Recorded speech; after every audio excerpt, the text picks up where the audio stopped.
This is Teachers Talk Radio, and you are listening live. Well, this is Jaziea Farag coming to you live on the Morning Break Show. We're going to be talking all about the ups and downs of teaching while parenting. Hope you enjoy it.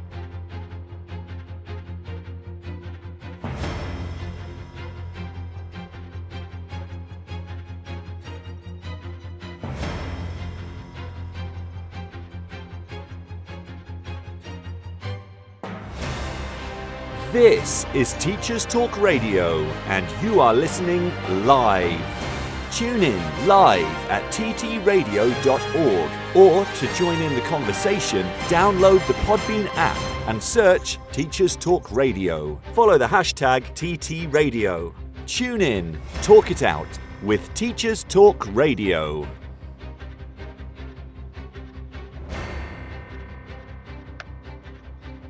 Well, hi! I am so excited. My first show for Teacher Talk Radio. I hope you can hear me. Just really looking forward to this today. I was getting ready this morning and mentioned to my 11-year-old that I was really nervous, and her words of wisdom were, "Oh, that's good. You can hear me loud and clear. That's good. Thank you." Her words of wisdom to me this morning were, "Don't worry, it's like talking to yourself, and you do that all the time." So that was my little pep talk. I'm feeling great now. We've got a great guest with us today. So we've got Gemma, who's going to be giving us a little insight into the balance of being a teacher and also having a family. And, you know, there's lots to talk about. There's been lots going on in the news about the retention of school staff, and particularly after parental leave. So I'm going to let Gemma introduce herself. Hopefully she's here. Hi, can you hear me? Hi, Gemma. Oh, great, we can hear you. If you just tell us a little bit about yourself, yes, and then we'll get started. Yeah, so I'm one of the 27% of leavers that are from the demographic of women who stepped away from teaching between the ages of 30 and 39. So that's the biggest group after retirees. As well as caring for my 2 young children, I work as an English tutor, a link tutor for an ITT provider. I'm a PA for an education CPD provider, and I'm studying for an MA in education coaching and mentoring, and about to start a practical coaching qualification. So I've got a long list of things. That's huge. When do you sleep? I know, it was only recently I stopped saying that. I'm just, when people said, what are you doing? I'm not at work. So I've started only recently saying I'm a freelance educator, actually. So yes. I'm here just to share my experience and just to add to the voices of those that are trying to find out why this demographic is so significant, so large. Oh, thank you. There's so many things you've got going on. Oh. And that's what we're going to talk about today, just how can we manage so much, as well as looking after our little ones as well. And I think it's just a really topical issue at the moment. And I just want to start really on a positive, because there are so many positives. Yeah. And I thought it'd be nice if we thought about maybe one positive of teaching before and one positive of teaching after having children.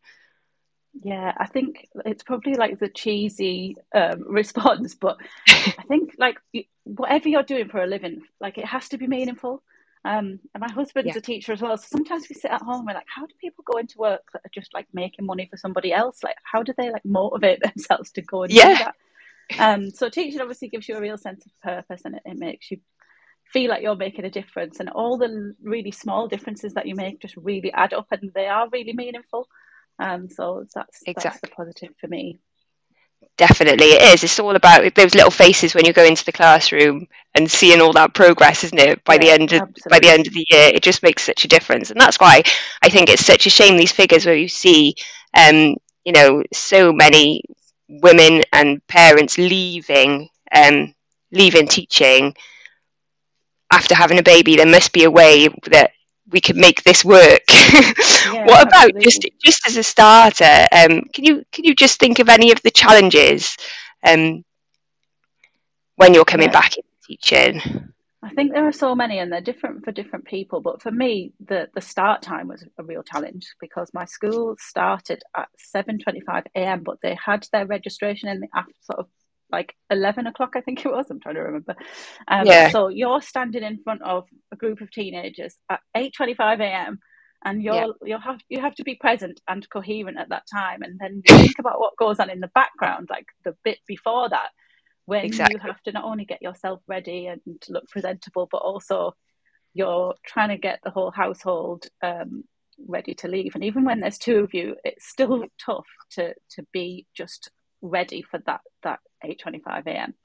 Definitely. You feel like you've already done a day's work, don't you, before you even get to the door? Two that sort of appeared when I arrived. So it wasn't even that I could prep it the night before. It was like you arrive at work and then something comes up that you, like a supply teacher or a staff absence that you have to do photocopying for and prepare for, and Yeah. you just feel a bit like you're on the back foot. My daughter's nursery didn't open until 7:30, so there was me and another one of my colleagues who was actually a member of SLT who were just there right on like 7:29, just like ready.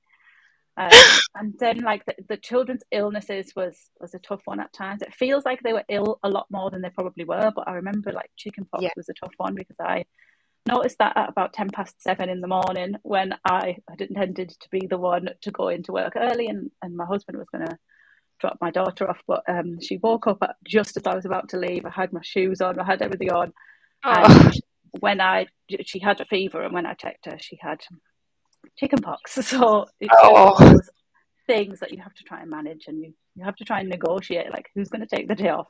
What have you got today?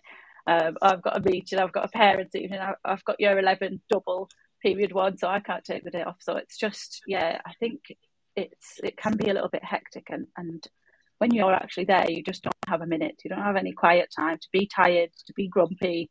Like, you have to be present. Like, you can't just hide in the corner and just do your work quietly in that. Exactly. Yeah. Yeah, you're right. Well, I was just having the same situation this morning, actually. Just as just as I was getting set up to come on here, we had a phone call from the nursery saying our little boy wasn't very well, so somebody needed to go and get him. And you just think it's that juggle, isn't it? It's who can do it. You know, it does make a huge difference. Absolutely, the unexpected.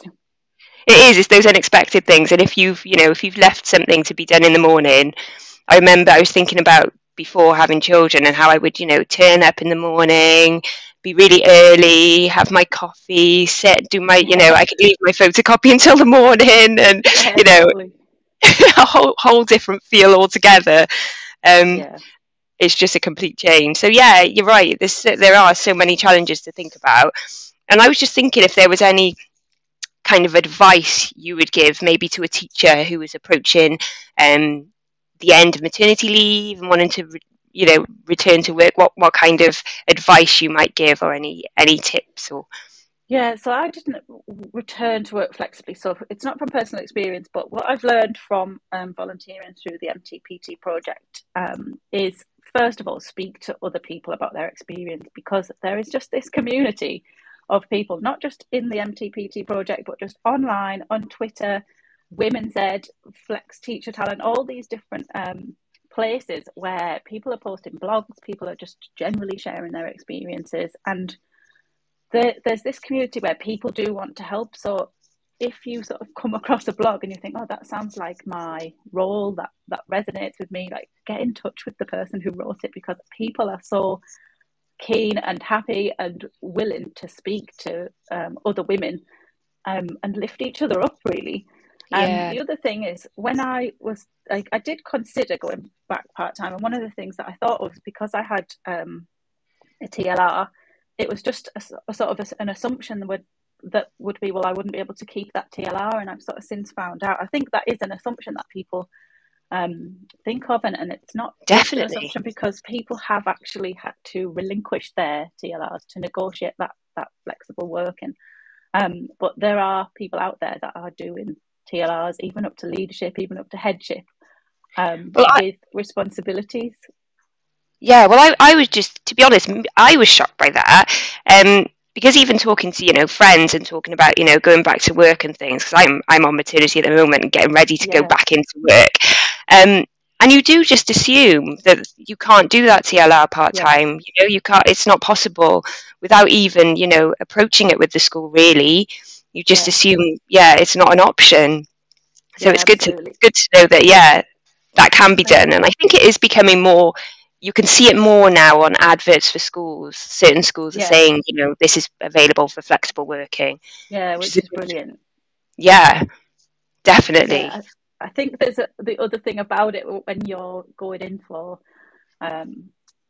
thinking about going part-time with the TLR, there are other things to be really careful of, because there was a poll on Twitter, I think it was only last month, and it said that 54% of the people that are doing some kind of role beyond just the classroom teacher role, they were doing the whole role part-time. So they were doing the whole thing, but their hours were part-time, and so they were doing it full-time but maybe not getting the whole pay because it was still pro rata. So there was like fewer than half were either having their role reduced to match their days, so one part of that responsibility could be given to somebody else on the days that you're not working, or like were actually being still paid the full role because they were doing the full role. So that's something really to think about and consider how that might be negotiated with your school and discussed, and before you already get into it and then think, oh, hang on a minute, I'm doing this thing and I'm not being paid, or I'm doing, well, that is a conversation that I've had with a lot of friends talking about going part-time. It's the fact that you do end up kind of doing the full role just in part-time hours, or using the extra hours that you have at home to kind of do your marking, or catch up on the things that you can't do during the day because you're fitting so much into those part-time hours. But then I suppose it's quite a difficult conversation to have unless you've done your homework when you're going in to ask about having part-time or flexible working. Yeah, what would you say? Any tips on that? Or I think again, it's about like arming yourself with other people that have done it, because then if the school might not be as experienced, and secondary maybe it has sort of fewer part-time people doing those roles, and if your school just hasn't done it before, or the leadership's unsure about how it will work, talking to other people and saying, look at this particular case where this person does it like this and their school supports it in this way, might help with that negotiation. Because if it's new to the school and it's new to that leadership team, then it might be easier for them to say, oh, well, I don't really know how that would work, so no, we don't usually do it that way, so we're not going to do it that way. So arming yourself with those experiences. Yeah, that's a really good idea, because at least then you're armed with something. You don't just take the first answer if it's a no straight away. At least you've got something to come back with. You feel like you're a little bit more. Yeah. Oh, thank you for that. That's fab. Well, I was just, because obviously I've been looking into this now, getting closer to going back to work and thinking about what that's going to look like. And there was some research done by Education Support, and they were looking at 8 positive, benefits of flexible working. And I thought maybe if I just kind of went through those and you kind of say whether you agree with those. So we've got, the first one is the retention of skilled and experienced staff. So, higher retention if you're looking at providing those flexible working patterns. Yeah. What do you think about that? Do you agree with that? Or? Yeah, I think obviously there's so much going on at the moment. There's so many different reasons why people are leaving, and the MTPT project have done their own research to try and find out, why that group between 30 and 39 leave. And not everybody in that group leaves because of maternity issues or because of motherhood or reasons that link with that. But there's about 50% that give a reason for leaving that is connected to motherhood, whether it's lack of flexibility, whether it's just family commitments in general, or childcare logistics, or things like, I can't drop off my child at school because the nursery doesn't open in time, or I can't, the school doesn't provide that wraparound.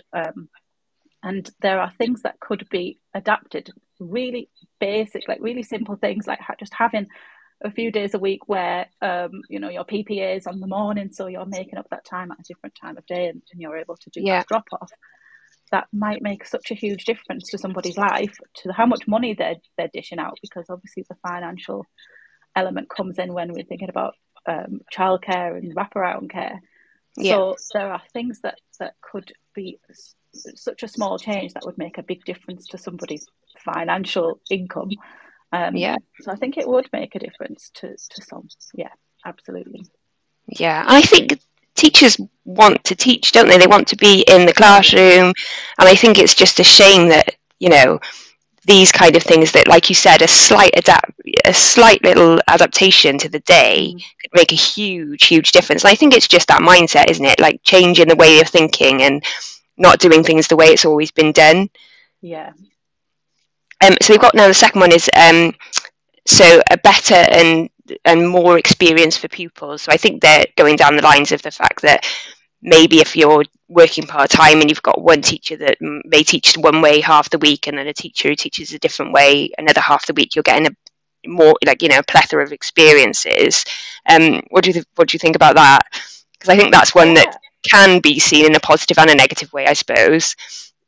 Yeah, I think when you're having things like shared classes, it can be logistically difficult. I've done like middle leadership at MPQML, so I've done the training on how the timetable works, and I can see how that is a tough job for whoever's doing it. So I can see why initially that might be something that you shy away from.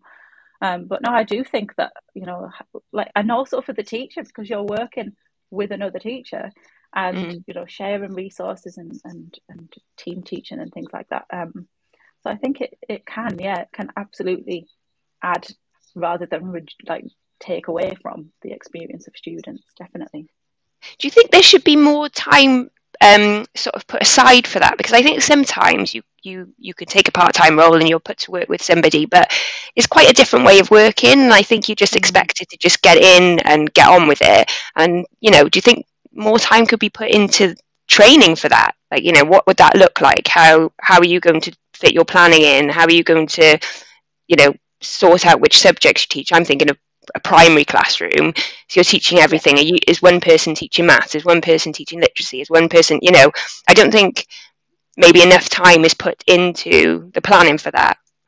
Yeah, well, the NFER in their recent research recommended that content on how to develop that approach to flex work is included in leadership training, so in the MPQs. And I think it's really important, because if it is easy to sort of shy away from having flexible workers in your school and having too many and thinking, how am I going to manage that? But if it's part of the training and the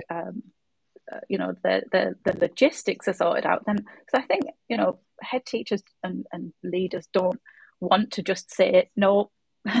We don't value you, like they really do, but I think they're thinking about the logistics, and I can really understand that. So that putting that in the training would really help to give ways in which schools can do that.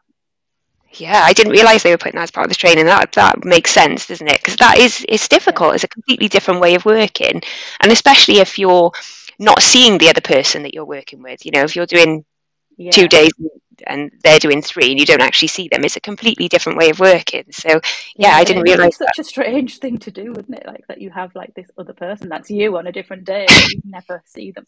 Exactly. Asking the children, what did they do?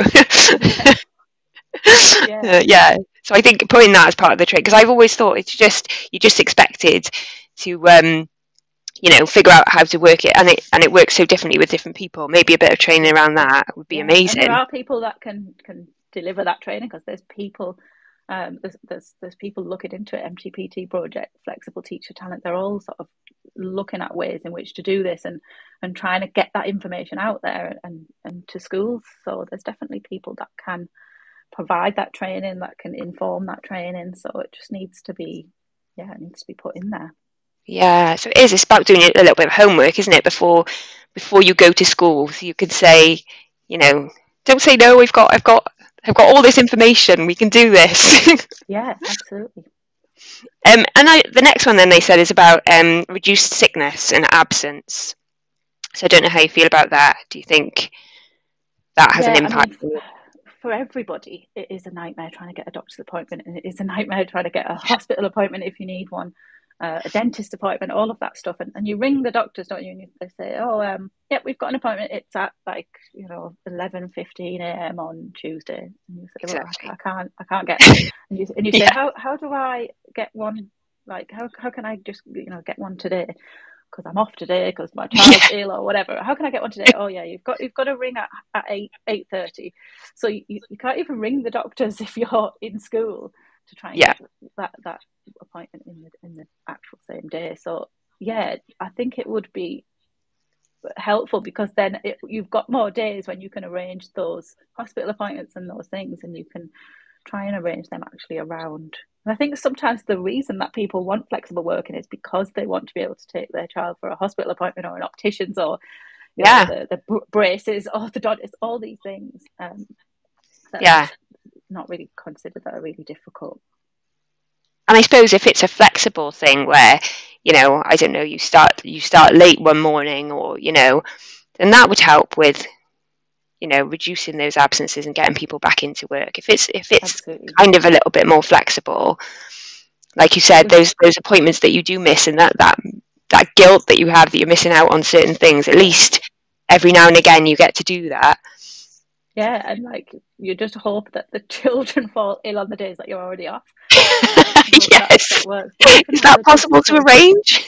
Yeah, I think they might, It was one of the main reasons that I just sort of said, like logistically, like, because you feel so guilty. And because I had my second child in 2020, it was September 2020, and it was around that time, like when it first started, the nursery said, if your child has a fever, you need to keep them off for 7 days.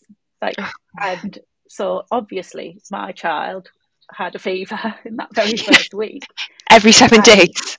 I was like, what am I going to do? And then it was on the Monday I rang up and I was like, I can't take them to nursery, she's got a fever. And then on the Tuesday they closed all of the schools. So in a way I was like, oh phew, I don't feel as guilty now because everyone is off, not just me. But it was, like, how can we manage this if any fever, because they get them all the time for no reason. Sometimes, like, they're happy as Larry and then they're baking hot.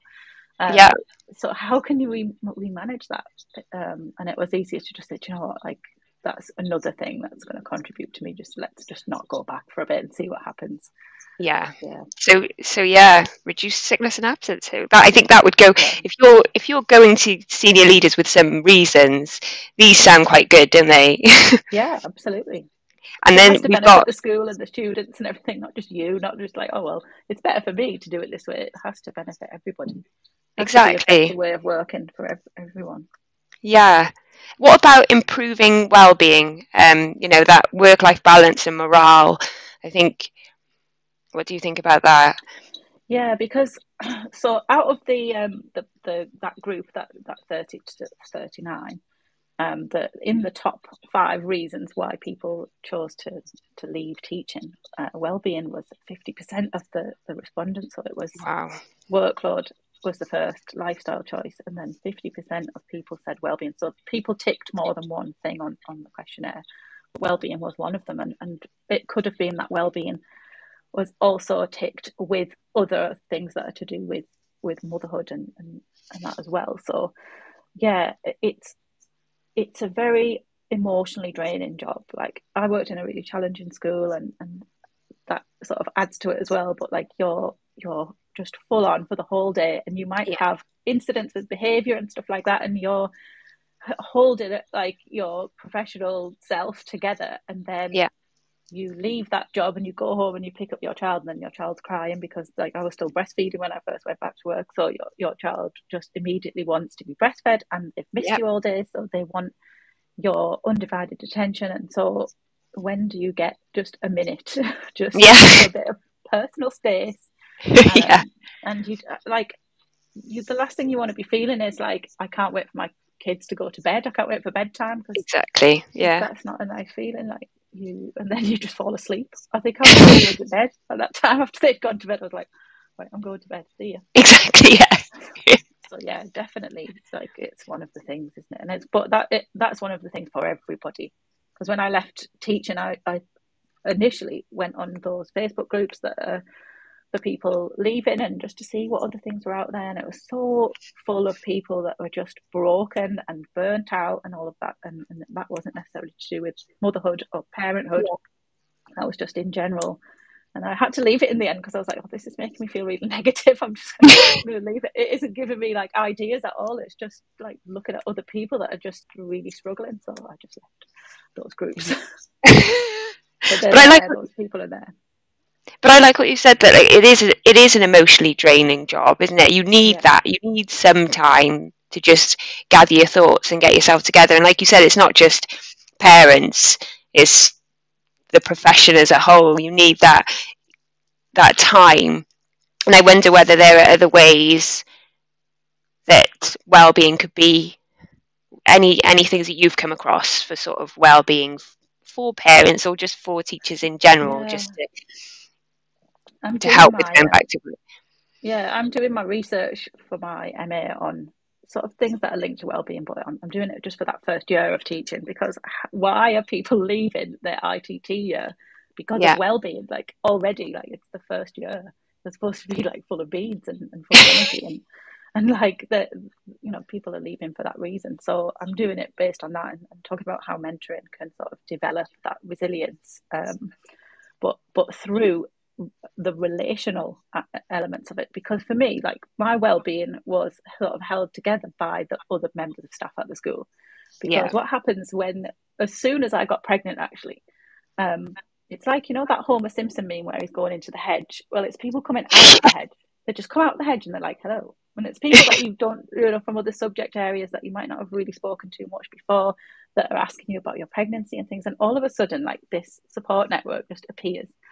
And they just sort of keep everything going. One particular thing that I remember, just going back quite early from when I returned, that we have one-to-one tutors at our school. So mostly they are either retiree, sort of semi-retired people, or a lot of them are people that are teachers who have left to do something that's more flexible. So they're doing the one-to-one role, which is you kind of arrive at the beginning of the day, you do your hours, and then you go, sort of thing. And they were a real like support network for me, because they're the ones that are looking at you going, yeah, I left for that reason, like you're crazy, what you know, like I can see why you're stressed, kind of thing. And I remember just being really tired once, and just at the end of the day, like my little girl hadn't slept properly through the night, and I was so exhausted, and I was just sort of venting a little bit, and I was like, I'm tired. I probably looked really tired, and like they were listening, but I wasn't kind of expecting that I was being seen necessarily. I just like saying the words. But then the next morning I came in and I sat down at my desk ready for another day, like after a crazy morning, and there was just like a bag of M&Ms on my desk with a little note, like just of encouragement. And it didn't say even who it was from, so I found out it was from one of the one-to-one tutors, and it was one of the ones that I didn't really know that well, because she was quite new. So I was just like, oh, that's so nice, like, because I realized that it wasn't just that I was saying it and I felt better because of saying it, but I was actually being heard, and people were listening, and they're just there, they're coming out of the hedge and going, you tired? I got cake.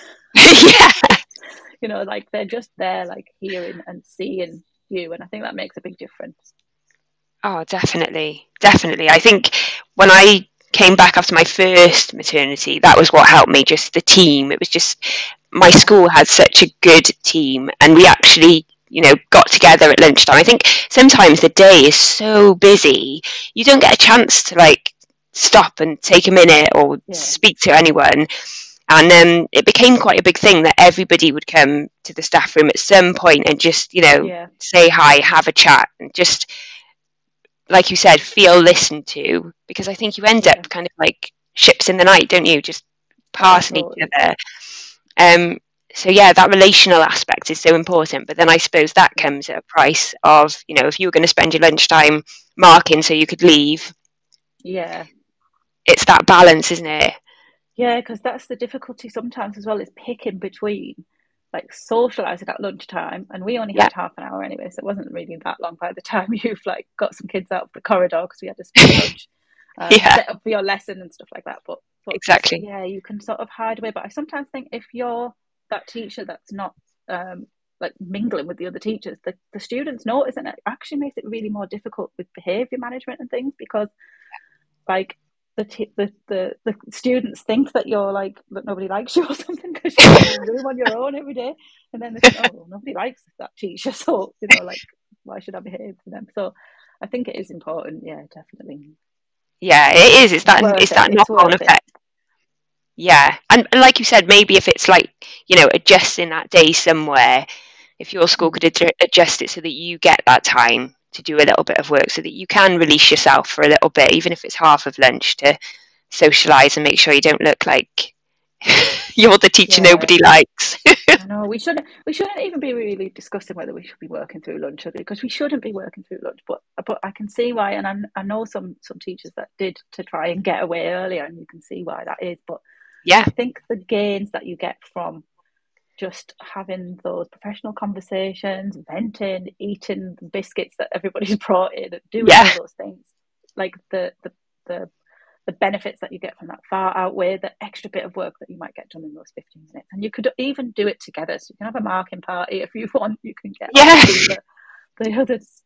Sometimes I would do that. I would just take my books into my neighbour's room, and me and him would just mark together, and we won't say anything, but it's just another person, just Exactly. so that you're not on your own. Yeah. Well, I think I'll just take a quick break there, and we'll have the news quickly, and then I was thinking we could do a little quick fire round, would you rather kind of game, and see if you Yeah. have got any answers for us. Sounds good. Okay. Right. We'll just head on into the news. This show is brought to you in partnership with John Catt Educational, a leading publisher of books, directories, educational guides and magazines specifically aimed at forward-thinking schools in the UK and beyond. Have you checked out their latest releases? Don't miss out! Visit johncattbookshop.com to explore their full range of titles and advance your own professional development today. Happy reading! This is Teachers Talk Radio, and this is Teachers Talk Radio News.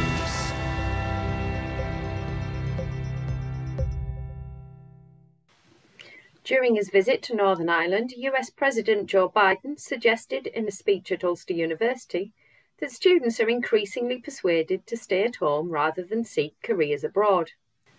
The speech, reported in the Belfast Telegraph, refers to young people, instead of fleeing for opportunities elsewhere, can see their futures and careers for themselves that speak to unlimited possibilities here.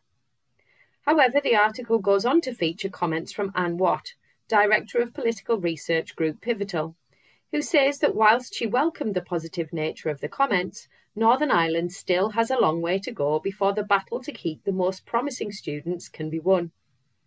She went on to say there is evidence in her organisation's research that significant economic migration could be worsening, not improving. The problem of young people leaving Northern Ireland to study elsewhere and not returning has been around for years, and many seem to see the President's words as aspirational rather than accurate. Ms Watts also raised the point that as students leave Northern Ireland, other students from the UK and further afield are not coming in the same numbers. The country, therefore, cannot retain or regain talent, and political instability has not helped matters. In order for Northern Ireland to meet the aspirations raised in Biden's speech, talent needs to stay at home. The Daily Mirror reports on figures released by the Department for Education, which show more than 140,000 school children were severely absent in the summer of 2022. The paper refers to these young people as ghost children, and raises concerns that this pattern is continuing in the current academic year. The Department for Education says the term severely absent refers to children of school age who are not receiving a suitable education either with a teacher or homeschooling. They are usually those with attendance below 50%. The reasons for being away from school include anxiety, mental health, special educational needs and disabilities, but concerns arise around young people who are likely extremely vulnerable. Last year, the Children's Commissioner also released a report focusing on school attendance, but, according to DfE figures, attendance to schools across England has largely failed to recover to pre-pandemic levels. Latest figures released by the DfE has persistent absence at 22.4%.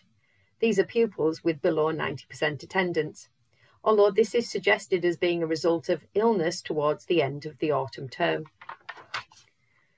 According to FE Week, the Department for Education has launched a £1 million contract for an organisation to drive new T-level employment placements.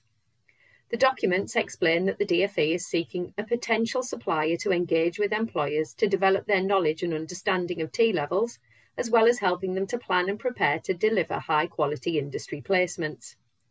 T-level courses were first launched in 2020, and feature a mandatory placement with an employer totalling 45 days or 315 hours.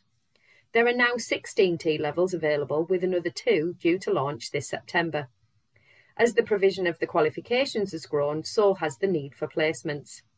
The DfE has offered financial support to employers offering placements, but uptake has not been high, as employers cite red tape and cost pressures as reasons the courses are unattractive. Finally, as the row over teacher pay and conditions, as well as concern over recruitment, continues, the Evening Standard featured a report on Londoners turning their back on teaching and flocking to better paid jobs in the city. A combination of the availability of better paid jobs and the high cost of living in the capital is putting Londoners off teaching, according to school leaders. Whilst a DfE spokesperson spoke about the bursaries and scholarships on offer for those training in key subjects such as maths, physics and computing, many took to social media to highlight the issues facing teachers in the capital, such as the difficulty in buying or renting property, when the average teacher salary in inner London is £47,000, but the average property price is over £600,000. This has been your Teachers Talk Radio News with Joe Fox.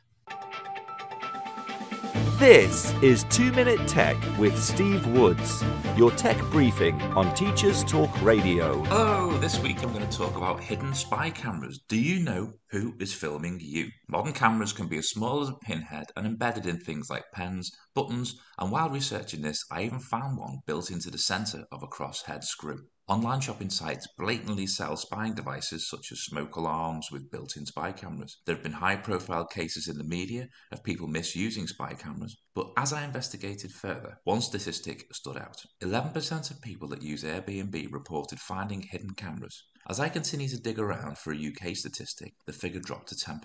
That's 1 in 10 people. Now, obviously, this is not solely limited to Airbnb. They just seem to be the company that has the most media coverage. So, for those of you that are concerned, my next investigation was how to detect a hidden camera. Here are the top pieces of advice I've found. You can buy devices that are designed to detect cameras. They start at about £40 and utilise most of the other methods I'm about to talk about. You can buy an app for your phone. If worried, don't buy it before you go. Some apps have a free trial period. Use that to scan the areas you're concerned with. Visual checks. Look for items that seem out of place. A clock pointing at the bed. A random USB dongle in a wall socket. Shine your phone torch at suspected items. Camera lenses will light up, helping you identify them. In the dark, a lot of cameras will use infrared to continue to get pictures. This can be seen via your phone camera. Look through your phone around the room in the dark and watch for suspicious dots of light. Please remember, if we turn this statistic around, 9 out of 10 places are not covertly trying to film you, and that statistic was good enough for very popular cat food in the past. As always, if you have a tech question, why not send it to @TTRadioOfficial. I'm Steve Woods, and that was 2 Minute Tech. 2 Minute Tech with Steve Woods, your tech briefing on Teachers Talk Radio. Hi everyone, we're back. I thought we'd start. Sorry, I'm just making sure Gemma can say something. Can you hear me, Gemma? Oh, fab. Okay, yeah, I just thought we'd have a quick game of Would You Rather. It's my primary teacher coming out. I thought I couldn't talk for the whole time. We've got to play a game. So just your quick answer, I suppose, of what you'd rather. So first one, would you rather start early or finish early? I think, like, do you mean start late or finish late? I was confused by the question. My AirPods fell out. Sorry, start late or finish early, not start early. That's so hard, isn't it? That's not fair. I'd rather start late, maybe. Start late. Not okay, more. Sorry, yeah, no, don't start early and finish. Yeah, I was like, you're trying to trick me. No, don't want to do it either. That was a test. We'll do a real one now. Would you rather free coffee or free lunch every day? Oh, I don't know. I'm not a big coffee drinker. Maybe free lunch. Okay. As long as I don't have to do a duty. Yes, exactly. And it depends what it is. You've got to check the menu beforehand, that kind of thing.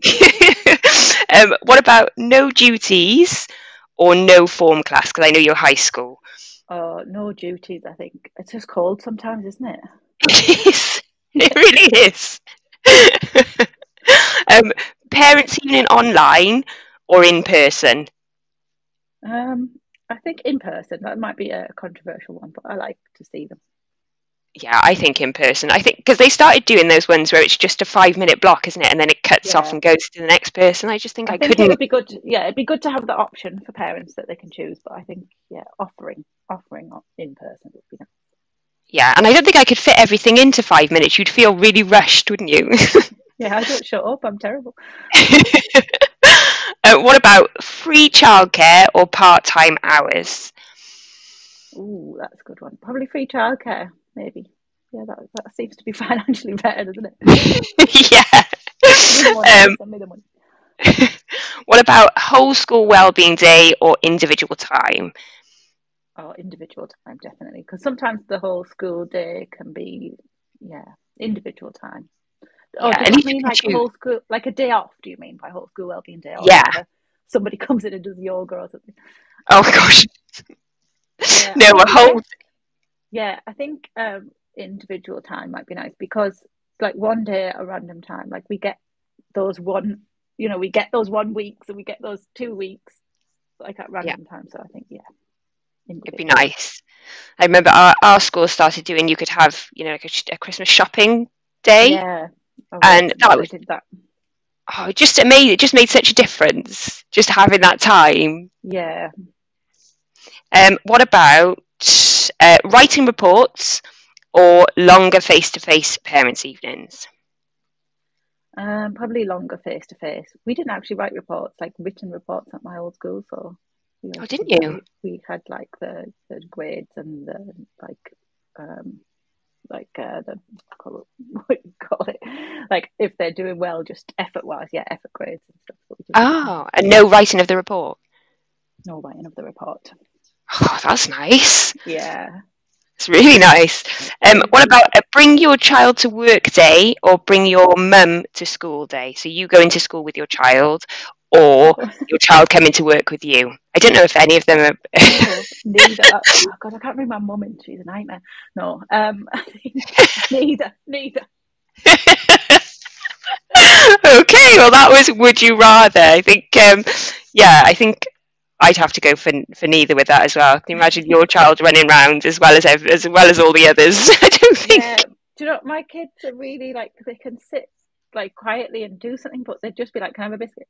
But they'd wait until I started talking, or they'd wait till a really important moment, and then they'd ask for things. Yeah, and I think your children never actually listen to you, do they? I don't think. No. I think that's. I think it would set all the other children off. Yeah, and teenagers as well. They would be far too interested in like little kids being in the school and like, "Oh look, they're here." I think no, we're doing that. It might keep them quiet though. You might have an easier lesson. They could just teach my children. So I was thinking about. I was talking about this earlier. Just this big source of anxiety for me about going back to work is the morning chaos, and I know we touched on this earlier. And I just think about getting into school before children was just so much calmer, and I really looked forward to that time in the morning where I would set everything out, get your resources ready, have a coffee, calm down, and that doesn't really happen anymore. And I was just wondering if you had sort of any tips or anything that you, I don't know, set out the night before or anything that you do that kind of helps you. I think that for me, like, because I said as well that it was one of my challenges, I've asked other people because I'm like, well, how do you do it? I don't know if I can go back to work. How do you do the mornings? What do you do? And probably unsurprisingly, a lot of people have said, no, I don't know. I'm really stressed. That's what I do. And they don't give you any like tangible advice. But one of my friends, she's amazing, and she does like yoga and mindfulness and all that kind of stuff. She's really into that as part of her just general life. Yeah. But then she uses that in the mornings as well. And I was like, so in what way? So she's like, I have like affirmations. So you can say to yourself, like when you wake up, like, right, I'm not going to be stressed today. I'm going to be calm. And like, it's just like just having, making a conscious effort to decide to just try and do that. So that's interesting. That's maybe an unusual one. But then she also gave some really practical ones as well. So she said that she gets up first before the kids and gets herself ready so that everyone's not trying to do everything at the same time. Yeah. It's really important. I think that's really helpful. Obviously, like prep the night before. Everyone says it. Everyone knows it. Does everyone do it? Not necessarily, but you collapse watching Netflix. And yeah, like you always regret it when you don't prep the night before. So I think like that's a given. Everybody knows it, but yeah, sometimes you just don't do it. No. But she also said she sets alarms for different things, which I thought was really useful. So like not just an alarm for waking up, but just to make sure you're sort of on track with everything. Oh, I like that. So like when you're allowed to finish breakfast, because I'll like when I, you know, like I'm not at work at the minute, but I'll get up. Obviously I take my eldest is at nursery, so I have to get her to nursery at some point. But I sort of get up, I have my breakfast, just drinking my cup of tea, just reading Twitter and things like that, and then we start getting ready. But I'm like, right, hurry up! But then I think I could have spent a little bit less time drinking my cup of tea. But then, so that's really I probably should set an alarm that says, like you need to go and start getting ready now, even if there's something interesting that you're reading. Yeah, I like that. I like the little alarms. I might try that. And I always think, I remember just making sure that when I got to work, I didn't go in straight away. So people must have looked at me in the car park thinking, what is she doing? But I'd always sit outside school and just take, even if it's just a few minutes before you go in, just to, like you said, even if it's like those affirmations or some kind of mindfulness, or even just, finish your coffee before you go in. Because I think once you get into the building, your mind's in work then, and you've got so many other things to do, at least if you're not actually in the building. Yeah, absolutely. And you're listening to something in your car, like this radio show or a podcast. Exactly. Or, like music, calming music. I think as well, like, and I haven't said this because it goes without saying, but then I thought, actually, no, I better say this. If you're in a 2-parent household, like, you just make sure it's not just you that's doing it, because sometimes the mental load is sort of automatically taken up by the woman. So my husband's really good. Like, I'll give him some credit. Like, he doesn't need like to be persuaded or told that he also. Exactly, he's listening. He's probably in the mornings. He's probably better at, like men, they don't have as much things like makeup and stuff to do and that. So he's probably would be a bit better at, like, making sure that things are ready for the morning. But I think that's important to say, because I think some people complain that they take on much of that thinking and organising in the morning if there's a woman in there. Yeah, I like that. Share the load. So a bit of mindfulness, set some alarms, and share the load. I like that. Yeah, it's a really good way. So I think I'm going to end up being really calm going back into work. Be chilled. No one will recognise me. That sort of links in. I know we've talked a little bit about it, but workload. I think it's the dreaded thing, isn't it? If teaching, it's such a huge job, not just the performance part and the part when you're in front of the children, but all of the paperwork and the admin that goes along with it, and the amount of work that you do end up doing outside of your teaching hours.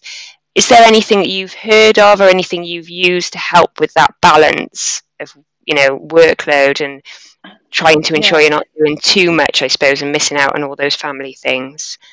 Yeah, I think there's a bit of a shift, isn't there, in the way that you work after you've had children, because you can't always just, before I had kids, I would just say, right, I'll just stay late, get everything done, and then I'll leave it all at work. But sometimes based on like pick up times, and you just want to see your child, you don't want to leave them in their childcare until 6 o'clock or whatever. So you have to change the way that you work. So you might have to say, right, I'm going to come home and then I'm going to do this work that I've got to do after the children have gone to bed, which is quite tough because that means you're working really late. To get everything done. So that wasn't my usual way of working, but that sort of I had to bring that in sometimes. But I think once you bring work home, and I think you always bring something home at some point, but when you start bringing it home, then it's really difficult because it blurs the boundaries then between home and work, and it's a bit more difficult to manage and not just do too much and like go overboard. I think schools can definitely do more in terms of thinking about workload, because it affects everyone, not just parents. Everybody's talking about it, and I'm not going to say it's universally terrible, because it depends on your school, it depends on your career stage, additional responsibilities, like all that kind of stuff as well. I think if you're a school leader and you're thinking about a new initiative or something that you want your staff to do, you sort of have to think like, how much work will this then create? But also, how much work will it erase? Because that's another thing that sometimes doesn't get thought about is you might think, oh, well, you know, for example, it could be like a display boards, right? We're going to change all the display boards because you want a particular colour scheme or a particular theme or something that's on there. But don't worry, because we're going to get somebody to come in and do them. You don't have to do the physical labour of putting them up. But then what about the ones that are already there that you did put up that are about to be ripped down? So I think that can be really demotivating when you're thinking like, oh, all this hard work that I put in, like that was just wasted, or that was just, seems pointless now. So I think it's really important to think about, because I think teachers aren't work shy. It's very rare that you would meet like a teacher who fits in with what the newspapers say, you know, lazy or that kind of thing. Like teachers actually like doing work. And that's why the boundaries can be blurred. But I think there's certain things that teachers like doing more than other things. And I think you have to, you know, we'll work and work and work to benefit our students, to do something that's creative, to do something that's going to make things easier for our colleagues and things like that. But if the work feels like it could be done in a better way or a different way, then we don't want to do it. Then maybe needs to have a rethink about how that can be done, because that's the bit that's demotivating. Like sitting at home and doing loads of planning and things and all this creative stuff isn't going to make teachers really go, oh, I hate this, I wish I didn't have to do all this, because they're just in it and they love it most of the time, I think. Yeah, definitely. I love that what you said about what work does it erase, because you're right. If it's demotivating for teachers, then you know it's not going to have that impact. We need to think about what, you know, how does it affect every stage, I suppose, when you're thinking of workload. And also it's like about the impact it has on the children, isn't it? Because like you said, most teachers go into the profession because they, you know, want to make a difference to children. They want them to progress. So if if the workload has an impact on the children, then I don't think teachers would have a problem with it. But things that obviously don't seem like they're going to impact the children, like changing the colour scheme or that kind of thing, aren't going to be as well received, I suppose. Yeah. And then it's thinking about what's taken off the plate as well as what's, you know, not just adding onto the plate all the time. Yeah. And sometimes that's something that you can sort of ask, like, if I'm doing this, what am I not doing? And you can ask that not just to yourself, but you can ask the person that's asking you to rejig something or do something. Like, if I'm doing this, what am I not doing? And sometimes, like, you know, schools can be really good with, you know, like things like when it's mock exam season and there's a really heavy marking load for particularly English teachers, it takes a really long time to moderate you have to moderate them and you have to mark them. It takes a really long time. Yeah. Is there something that, you know, is there some time that can be given, like during, I don't know, like something where you don't necessarily have to be part of to then do it? So, you know, like if you don't ask, you don't get. So it's true. Like, you know, like actually my workload is at the moment really high. I'm really going to struggle to fit this in. Is there something that I can not do so that I can do this if this is a higher priority? So yeah, it's about speaking up as well. I think it's a bit scary. Definitely. Yeah, and also in your teams, because I think teachers are good at sort of that camaraderie and coming together. And I think just saying that you're struggling, if there's, you know, workload is an issue, sharing the load is quite, can be done, can't it? It's worth just reaching out. And I wanted to say, because I can see your time is running away from us, you haven't got much longer left, but I wanted to talk a little bit about career progression. And, you know, I suppose lots of people are having their positions, TLRs or whatever, before having children.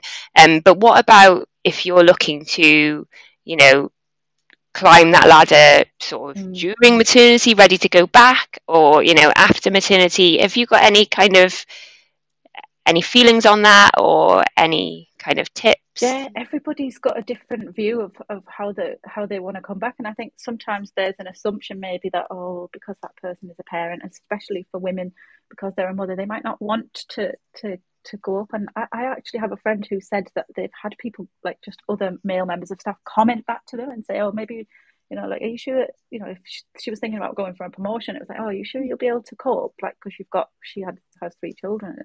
Like, the fact that people can say that was sort of making her feel like, is that then going to stop me from being able to get the job? Because is the person who's making the decision going to have that same view?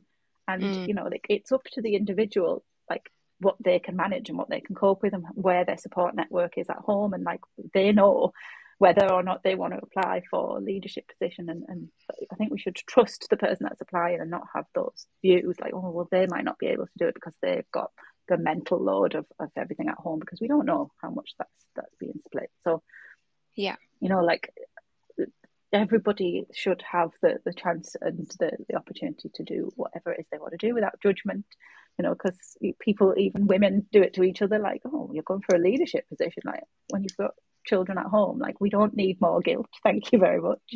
So like, and again, there's so much out there in terms of blogs and things like that where people are doing it, or whether they're doing it flexibly or whether they're doing it unflexibly, but they're managing it. And I think it's good to do your research and see what that looks like and how that works. But also there's other ways to progress. So progression doesn't necessarily have to be from up to sort of middle leadership and leadership. At the minute, I feel like I'm progressing, but I found a different way to progress. So I'm progressing with doing an MA and things, and looking at, like, building my skills. And progression might look different for me when I go back. It might not be that same type of progression. Yeah. And do you think schools have a responsibility as well, sort of in the way that they recruit and, how they put their adverts up and that kind of culture that they create? Yeah, I would love to see more adverts for leadership positions and middle leadership positions that do say, that, like, this can be a shared position or it can be a flexible position. We're open to that, because even if, you can say, like, well, you can go there and try and, apply for the job and then negotiate that at the end. It would be really nice to sort of feel like that could be a possibility before you spend time filling in that really long application form. And putting your hopes into it, like that they would consider it, because I think we've seen from so many people that are out there doing it that it can be done, and that there might even be benefits to doing it like that, like we've already discussed about the sick days and things like that. So it would be really just nice. The amount of people that you'd have coming with all the different skills, because you're cutting out a huge chunk, aren't you, by saying it has to be full-time or it has to be these rigid hours. Yeah, absolutely. Like, there's so many different things that people can bring, and things that you've sort of picked up and learned as a parent. Like, even at the minute, there's such a divide, isn't there, in the news between, like, parents and teachers. It's like them and us, but so many teachers are also parents, and if those are the people that are speaking to parents, pastoral people or leaders, and saying, like, I've got a child of this age or whatever, like, then we can just sort of remove that divide and remind everybody that there shouldn't be a divide between, like, a them and us, between parents and teachers. Exactly. And I thought we're coming to the end now, but I just thought, just to finish off, can you think, because we're on that topic of going for career progression, can you think of anything sort of as a parent that you've now developed that gives you, like, more of a sort of a special power to use in the classroom or as a teacher? Yeah, like, I'm teaching my little girl to read at the minute, so having been a literacy coordinator at secondary, it wasn't something that I was really looking at, like, at the sort of 4-year-old age group. So, even though, like, obviously I'm doing other things outside of the parenting role, but even within the parenting role, like, sitting there and figuring out, okay, how do we teach somebody to read from the beginning? It's just, you're just developing yourself without even realizing it. So absolutely, there's so many things that you're doing that make you progress through parenting. Definitely. Gemma, thank you so much for joining me today. It's been such a great chat. Hopefully everybody will join me again next week. And I'll see you all then. So thanks, Gemma. Thank you.